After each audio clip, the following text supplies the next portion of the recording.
अस्सलाम वालेकुम everyone and welcome back to my channel. उम्मीद करती हूँ कि आप सब बहुत अच्छे होंगे और अल्हम्दुलिल्लाह मैं भी बहुत अच्छी हूँ। जनाब, जैसा कि आप सबको पता होगा कि यूके में बहुत सारे लोग रिसेंट पास्ट में आए हैं, बहुत सारे लोग आने की प्लानिंग अभी भी कर रहे हैं और बहुत सारे ऐसे भी होंगे जो इस वक्त सिर्फ सोच ही रहे हैं कि यूके जाना चाहिए या नहीं जाना चाहिए। लेकिन उसके साथ साथ बहुत सारे लोग ऐसे भी हैं जिन्होंने रिसेंट पास्ट में यूके छोड़ा है एक्चुअली। और यहाँ मैं एशियन कम्युनिटी की बात नहीं करी अपनी कि इंडियन, पाकिस्तानी, बांग्लादेशी या नेपाली लोग, यहाँ मैं ओवरऑल ब्रिटिश कम्युनिटी की बात कर रही हूँ, ब्रिटिश लोगों की बात कर रही हूँ। क्योंकि अब बिल्कुल भी यूके वैसा नहीं रहा जैसा एक ज़माने में हुआ करता था, जितनी इसकी हाइप हुआ करती, जितना ये वैल्यू फॉर मनी था एक्चुअली। एक ज़माना था, लाइक मैं अपने बचपन की बात करूँ तो मैंने ज़्यादातर जो नाम सुना था अपने बचपन में, लोग कहते थे या तो वो यूके जा रहे हैं या तो वो यूएसए जा रहे हैं, और एक हाइप हुआ करती थी यूके की, एक यूके की वर्थ हुआ करती थी। But by the time UK value has been decline to be honest. और आज के ब्लॉग में मैं आपसे यही रीज़न डिस्कस करने वाली हूँ कि क्यों यूके इतना चेंज हो गया है, क्या वजह हो गई, क्या रीज़न से जो लोग यहाँ से जा रहे हैं अब, बजाय इसके कि यूके में रहें और यहाँ पे रह के लाइफ एंजॉय करें। They are preferring to go from here. So आज के ब्लॉग आपने पूरा सुनना है। अगर आप यूके आने का प्लान करें या फिर यूके आपके फ्यूचर के प्लान्स में इंक्लूडेड है, तो आपको भी पता हो कि यार अगर लोग यूके में मौजूद लोग यूके छोड़ के जा रहे हैं तो वो क्यों छोड़ के जा रहे हैं। कहीं यही रीजंस आपको जाके आगे बॉदर तो नहीं करने वाली, आपके जो सारी मेहनत है उस पर पानी तो नहीं फेरने वाली। एंड अगेन, ये ब्लॉग आपको डिमोटिवेट करने के लिए नहीं बनाया जा रहा, ना ही आपको डिस्करेज करने के लिए बनाया जा रहा है। इसका सोल पर्पस है अवेयरनेस एंड इन्फॉर्मेशन, ताकि अगर आपको डिसीजन लें तो आप वाइजली वो डिसीजन लें। एंड खैर जनाब, अगर आपने मेरा चैनल सब्सक्राइब नहीं किया तो सब्सक्राइब जरूर कीजिएगा, बेल आइकन के बटन को प्रेस भी कीजिएगा, और अगर ब्लॉग अच्छा लगता है तो दिल खोल के लाइक, शेयर एंड कमेंट भी किया करें। आपकी सपोर्ट मेरे लिए बहुत मायने रखती है। Thank you so much. जनाब, अब बात करते हैं कि लोग यूके क्यों छोड़ के जा रहे हैं, क्यों यहाँ पे रहने के बजाय, गवर्नमेंट से बेनिफिट लेने के बजाय, फ्री की पढ़ाई करवाने के बजाय, फ्री का मेडिकल अवेल करने के बजाय, फ्री का घर लेने के बजाय वो जा रहे हैं किसी ऐसे कंट्री में, लाइक दुबई हो गया आपके पास, या कोई एमिरेट्स की स्टेट हो गई, या फिर आपके पास कोई जीसीसी का कंट्री हो गया जहाँ पे सब कुछ अपनी जेब से भरना पड़ेगा। या फिर आप इवन बात कर लें अगर वो ऑस्ट्रेलिया भी मूव कर जाते हैं, जहाँ पे उन्हें स्टार्टअप दोबारा लेना पड़ेगा, जहाँ उन्हें स्क्रैच से जिंदगी स्टार्ट करना पड़ेगी। बट इस बात को समझने से पहले हम ये बात जरूर समझते हैं कि लोग यूके आते क्यों, लोगों के यूके आने का मकसद क्या है। देखें, यूके अगर कोई आ रहा है ना, उसके बाद दो चार मोटे मोटे मकसद हैं। पहला मकसद तो यूके आने के बाद लोगों का ये होता है कि वो यूके आए तो यहाँ आके पैसे बनाए। लोगों को एक्सपेक्टेशन होती है कि यूके आने के बाद उनकी जिंदगी अपलिफ्ट हो जाएगी, उनका लिविंग स्टैंडर्ड अच्छा हो जाएगा, उनके बच्चों को यूके में क्वालिटी एजुकेशन मिलेगी, उनको यहाँ पे अच्छे से अच्छी मेडिकल फैसिलिटी मिलेगी, यहाँ पे उनको सोशल सिक्योरिटी मिलेगी, उनको यहाँ पे तहफ़्फ़ुज़ मिलेगा, उनको यहाँ पे अच्छी सैलरीज ऑफर होंगी। और यही सब रीजन है जिसकी वजह से कोई भी इंसान ना अपना वतन छोड़ के ना किसी भी दूसरे कंट्री में माइग्रेट करना चाहता है, इवन वो यूके हो, यूएसए हो, कनाडा हो, ऑस्ट्रेलिया हो। अब बात करते हैं उन रीजंस की जिनकी वजह से लोग यूके को छोड़ के जाना चाह रहे हैं, लोग डिफरेंट कंट्रीज में जॉब्स के लिए अप्लाई कर रहे हैं, वो अपना फ्यूचर यूके में नहीं देखते। सबसे पहले बात करते हैं कॉस्ट ऑफ लिविंग क्राइसिस की। देखें, कॉस्ट ऑफ लिविंग यूके में बहुत ज़्यादा बढ़ गई है, मैंने अपने पुराने व्लॉग्स में भी बताया है। लेकिन बात यह है कि यहाँ पे इतने ज़्यादा क्राइसिस चल रहे हैं कि यहाँ पे लोगों के पास खाने के लिए लिटरली पैसे नहीं हैं। देखिए, एक वक्त था कि यहाँ पे 50 पाउंड में, 60 पाउंड में आप पर वीक की शॉपिंग कर लेते थे। लेकिन अगर आपकी फैमिली ऑफ 4 है, लाइक मियाँ भी और 2 बच्चे, तो आपको एटलीस्ट 130 से 150 पाउंड चाहिए सिर्फ एक हफ्ता गुजारने के लिए। और यहाँ पे मैं कोई लग्जरियस आइटम की शॉपिंग की बात नहीं करी, यहाँ पे सिर्फ बेसिक चीज़ों की बात करी जो सिर्फ बेसिक घर में खाने पीने की चीज़ें आती हैं। ये नहीं कि सिर्फ ग्रॉसरी की प्राइसेस इंक्रीज हुई हैं, यहाँ पे आपके ओवरऑल हर चीज़ की प्राइस इंक्रीज हो गई, चाहे पेट्रोल हो आपका, चाहे वो बिल्स हो। अभी सर्दियाँ आ गई है ना, तो 400 से 500 पाउंड बिल कहीं नहीं गया आपका गैस और इलेक्ट्रिसिटी का। मतलब मंथली ग्रॉसरी करने के लिए और यूटिलिटी बिल्स पे करने के लिए आपकी जेब में एटलीस्ट 1000 पाउंड होना चाहिए, तो आपका एक मंथ गुजरता है कहीं जाकर। ऑन द अदर हैंड, आपकी सैलरीज बढ़ नहीं रही, खर्चे आपके रोज के हिसाब से यहाँ पे बढ़ रहे हैं, आपके पास सेविंग्स के नाम पे कुछ भी नहीं होता। लोगों के पास लिटरली महीने के एंड में 100-200 पाउंड अक्सर बच रहा होता है यहाँ पर। ये पहली रीज़न है जिसकी वजह से लोग यूके छोड़ने पे मजबूर हो चुके हैं आजकल। अब बात करते हैं अपने सेकंड रीज़न की। देखिए, दुनिया को पता है कि यूके में हेल्थ केयर सिस्टम फ्री है, पर वो किस तरह से फ्री है और किस तरह से आपको ट्रीटमेंट प्रोवाइड की जाती है, जो यहाँ रहते हैं वही जानते हैं। एक बात मैं फॉर द फैक्ट ज़रूर कहती हूँ कि अगर आप इमरजेंसी में लैंड करते हैं, जहाँ पे घर पे आके एम्बुलेंस आपको लेके जाए, तो ये इलाज कर देते हैं। लेकिन अगर आपके घर में एम्बुलेंस नहीं आ रही तो यकीन माने आप मर भी जाए तो उनको पता नहीं चलता। मतलब एनएचएस का इतना बुरा हाल है इस वक्त, यहाँ पे इतनी लंबी क्यू लगी है, वेटिंग टाइम इतना ज़्यादा है कि आप प्राइवेटली जाने पे मजबूर हैं, क्योंकि एनएचएस आपको कैटर नहीं कर रहा, एनएचएस आपको देख नहीं रहा, जीपी आपको अपॉइंटमेंट नहीं दे रहे। मतलब मैं यहाँ पे किसी और की क्या बात करूँ, मेरा अपना नंबर 3 साल से नहीं आया। 3 साल से मैं वेटिंग लिस्ट में एनएचएस की, लेकिन अब तक मेरा नंबर नहीं आया। इस 3 साल में अगर मैं गुजर जाती तो एनएचएस को पता भी नहीं चलना था और उन्होंने रिस्पॉन्सिबिलिटी भी नहीं लेनी थी। ये एक और रीज़न है जो लोगों को यूके छोड़ने पे मजबूर करी, बिकॉज जब आप 40 से 45% टैक्सेस में पे करें बट आपको इलाज भी मुहैया नहीं किया जा रहा, आपको मतलब देखा भी नहीं जा रहा, आपको जीपी पूछ भी नहीं रहे, तो लोग ये सोचते हैं कि इससे अच्छा किसी ऐसे कंट्री में चला जाए इंसान जहाँ पे अपनी जेब से पैसा दे लेकिन उसको इलाज तो मिले। पैसे लगाते हैं लेकिन डॉक्टर एटलीस्ट देखते तो हैं उन्हें।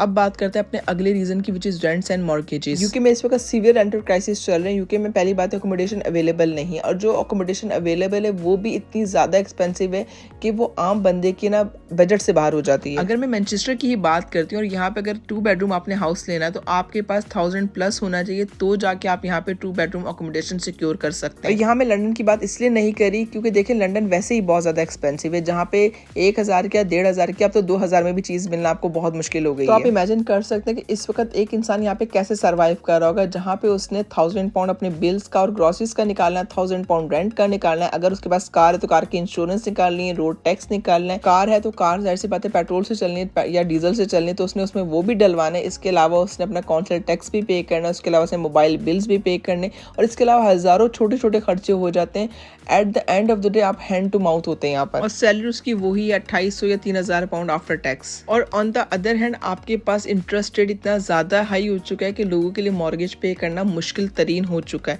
जिन्होंने अच्छे वक्तों में घर बाय कर लिए तो वो तो लग ही रहे हैं, लेकिन जो अब इंटरेस्ट रेट चल रहा है उसको देखते हुए घर बाय करना बहुत मुश्किल है। डिपॉजिट ही लोग पूरी ज़िंदगी लगाते थे जमा करने में। मतलब इस वक्त करंट रेट यूके में चल रहा है 5.25, और आप सोच सकते हैं कितना ज़्यादा हाई इंटरेस्ट रेट है।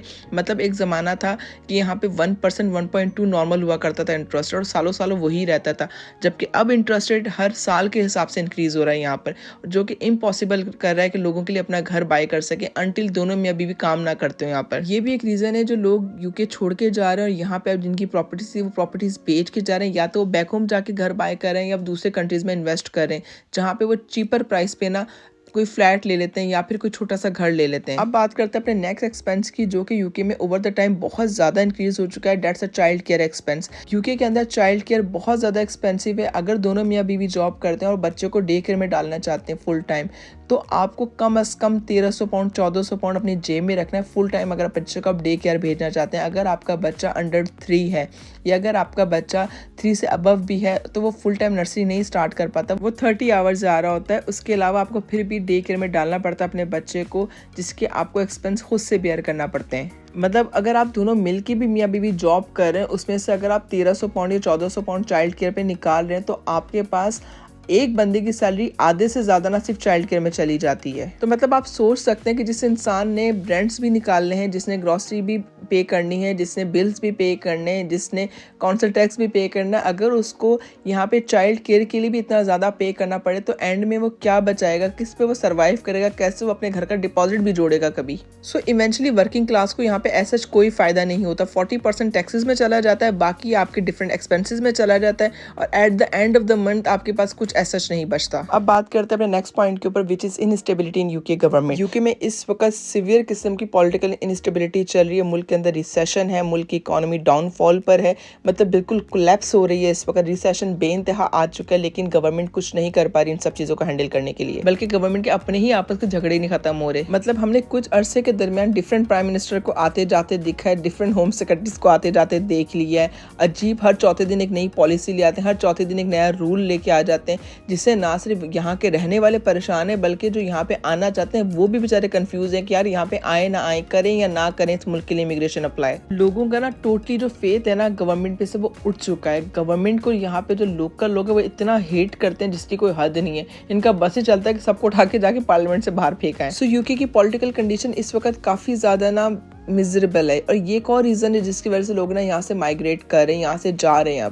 अब बात करते हैं अपने अगले रीजन के ऊपर, विच इज़ जॉब अपॉर्चुनिटीज़। देखिए यूके के अंदर ऐसे नहीं कि जॉब अपॉर्चुनिटीज़ है नहीं, लेकिन हकीकत यह है कि मार्केट दिन ब दिन सैचुरेटेड होती जा रही है। यूके में पिछले 2-3 साल में इतने ज़्यादा इमिग्रेंट्स आ चुके हैं कि यूके के जो अपने लोकल लोग हैं उनको अब काम नहीं मिल पा रहा, काम उनके लिए बहुत ज़्यादा टफ हो रहा है मार्केट में फाइंड करना, और इस वजह से वो डिफरेंट कंट्रीज़ में अप्लाई करें जॉब्स के लिए, क्योंकि जब यहाँ पे आपको काम नहीं मिलेगा तो जाहिर सी बात है आपने कमाना तो है ना, कहीं जाके जॉब्स अप्लाई करनी है। इवन अगर बात की जाए स्टूडेंट्स की, तो इवन स्टूडेंट स्टूडेंट्स को यहाँ पे पार्ट टाइम काम मिलना मुश्किल तरीन होता जा रहा है। मतलब मेरे स्टूडेंट से काफ़ी ज़्यादा बातचीत यहाँ पे रहती है डिफरेंट बच्चों से, और मुझे बताते हैं किस तरह से लोग उन्हें 5 pound per hour 6 pound per hour पे काम देना चाहते हैं और उनसे गधों की तरह काम लेते हैं उसके बाद। और अक्सर लोगों को तो PSW के मिलने के बाद भी 4-4 5-5 महीने जॉब नहीं मिलती। अब तो इवन स्टूडेंट भी यहाँ स्टडी कंप्लीट करने के बाद ऑस्ट्रेलिया माइग्रेट कर जाता है या कनाडा माइग्रेट कर जाता है जॉब करने के लिए। अब बात करते हैं अपने अगले पॉइंट की, विच इज हाई टैक्सेस। ये एक और बड़ा रीजन है जिसकी वजह से लोग यूके को छोड़ के जा रहे हैं। यूके में सिंपल सी पॉलिसी है गवर्नमेंट की, जो जितना ज्यादा कमाएगा वो उतने ज्यादा टैक्सेस पे करेगा। उसको बेनिफिट इन रिटर्न क्या मिलता है? नन, कोई बेनिफिट नहीं मिलता। सिंपल आपको जो बेसिक मिलता है, आपको हॉस्पिटल फ्री है या फिर आपका एजुकेशन फ्री है, वो सबको यहाँ पे मिलता है, चाहे कोई कमा रहा है या चाहे कोई कुछ भी ना कमा रहा हो। क्योंकि यहाँ पे जितने भी अलाउंस है ना, जितने हाउसिंग अलाउंस हो गए या फिर लो इनकम सपोर्ट हो गए या फिर और भी किसी किस्म का अलाउंस हो गया, ये बेनिफिट्स उनके लिए नहीं होते जो फुल टाइम जॉब करते हैं या टैक्सेस पे करते हैं। ये बेनिफिट्स उनके लिए होते हैं जो कुछ नहीं करते और घर बैठे होते हैं अपने। ऑन द अदर हैंड जो लोग टैक्सेस पे कर रहे होते हैं, जितने ज्यादा उनकी सैलरी इंक्रीज होती है उतना ज्यादा उनका टैक्स ब्रैकेट भी इंक्रीज होता जाता है। पहले वो 20% पे करते हैं, फिर वो 40% पे करते हैं, फिर वो 45% भी पे कर रहे होते हैं। मतलब आप सोचें कि अगर एक इंसान 100 पाउंड कमाता है तो उसके अंदर से 45 पाउंड वो पहले गवर्नमेंट को देता है और 55 पाउंड वो घर लेके जाता है। और जहाँ तक बात है बिजनेसेस पे टैक्स की, तो यूके बिल्कुल भी सपोर्टिव नहीं है towards businesses, toward the small businesses. To be honest, जितने भी यहाँ पे थे ना, मतलब बड़े बड़े बिजनेस, आप कह लें गूगल को ले लें या फिर आप ले लें एप्पल को ले लें, वो भी इवन यहाँ से मूव कर चुके हैं आयरलैंड, क्योंकि यूके में कस्टम बहुत ज़्यादा हाई है, यूके में टैक्सेस बहुत ज़्यादा हाई है बिजनेसेस के ऊपर। इवन अगर आप 85,000 पाउंड का थ्रेशोल्ड क्रॉस कर लेते हैं तो आप वेट भी पे करते हैं, आप कस्टम भी पे करते हैं, आप टैक्सेस भी पे करते हैं बिजनेस के ऊपर। ऑन द अदर हैंड दुनिया में ऐसे मुल्क भी हैं जहाँ पे आपको इनकम पे 0 टैक्स पे करना पड़ता है, जहाँ पे आपको अगर आप बिजनेस रन करते हैं तो आपको गवर्नमेंट की तरफ से सपोर्ट मिलती है, आपके ऊपर मिनिमल टैक्स अप्लाई होता है इवन बिजनेस के ऊपर भी। सो ये एक और बहुत बड़ी रीजन है कि लोग यूके छोड़ के जा रहे हैं, लोग ऐसे कंट्रीज में माइग्रेट कर रहे हैं जहाँ पे टैक्सेस बहुत कम है या तो बिल्कुल ही नहीं है। अब बात करते हैं अपने लास्ट रीजन की, which is sex education, LGBT and the drug culture in UK. जैसे कि आप में से बहुत से लोगों को पता होगा कि यूके के अंदर प्राइमरी लेवल पे ही सेक्स एजुकेशन दी जाती है बच्चों को। जब आपके बच्चे क्लास 2 में होते हैं, क्लास 3 में होते हैं, तो आपके बच्चों को सेक्स एजुकेशन स्टार्ट कर दी जाती है। इसके अलावा यहाँ स्कूल्स के अंदर LGBT के बारे में पढ़ाया जाता है, LGBT के बारे में डिस्कशन की जाती है, ओपनली उसको सेलिब्रेट किया जाता है। इवन कि यहाँ पे ड्रग्स कल्चर बहुत कॉमन है स्कूल के अंदर। जब आपके बच्चे सेकेंडरी लेवल पे जाते हैं स्पेशली, वहाँ पे बहुत ज़्यादा कॉमन है ड्रग कल्चर बच्चों के अंदर। और ये चीज़ें मुस्लिम फैमिलीज़ को भी बॉदर करती हैं और बहुत सारी इंग्लिश लोगों को भी बॉदर करती हैं, क्योंकि अनफॉर्चुनेटली एज अ पेरेंट आपका स्कूल के सिलेबस पे कोई कंट्रोल नहीं है। एक सर्टेन एज तक आप उन्हें सेक्स एजुकेशन से तो दूर रख सकते हैं, लेकिन LGBT वाली क्लासेस से उन्हें दूर नहीं रख सकते। ये एक और बहुत बड़ी रीजन है कि हमारी मुस्लिम फैमिलीज आफ्टर सर्टेन एज अपने बच्चों को या तो बैक होम लेके जाना पसंद करती हैं या तो वो डिफरेंट कंट्रीज में माइग्रेट कर जाती हैं, इस्लामिक कंट्री में। इवन यहाँ पे बहुत सारी इंग्लिश फैमिलीज भी ये चीजें नहीं पसंद करती, वो अपने बच्चों को इन चीजों से एक सर्टेन एज तक दूर रखना चाहते हैं। और ये वजह एक और बड़ी पॉपुलर वजह है जिसकी वजह से आजकल लोग यूके छोड़ के जा रहे हैं। सो जनाब, ये थे चंद एक रीजन जिसकी वजह से लोग आजकल यूके छोड़ के जा रहे हैं। किसी का रीजन हो सकता है कि वो अपने बच्चों को सेक्स एजुकेशन से दूर रखना चाहते हैं एक सर्टेन एज तक, किसी का रीजन है कि टैक्सेस बहुत ज्यादा है, किसी का रीजन है कि यहाँ पे स्टैंडर्ड ऑफ लिविंग बहुत ज्यादा लो चला गया है। एंड ऑनेस्टली स्पीकिंग, यहाँ पे जितने भी रीजंस मैंने आपको मेंशन किए ये सबको ही बॉदर करते हैं जो यूके में लोग रहते हैं, लेकिन कुछ के पास वसाइल हैं यूके छोड़ने के और कुछ के पास वसाइल नहीं होते यूके छोड़ने के। सो जिनके पास ऑप्शन है वो बेटर जिंदगी को चूज कर, और जिनके पास नहीं है वो इसी जिंदगी पे सब्र और शुक्र कर रहे हैं। चलिए जनाब, इसी नोट पे आज का व्लॉग एंड करते हैं। इंशाल्लाह ताला नेक्स्ट व्लॉग में आपसे फिर मुलाकात होगी, तब तक अपना बहुत ख्याल रखेंगे, मुझे दुआ में याद रखिएगा। टेक केयर, बाय बाय, अल्लाह हाफिज।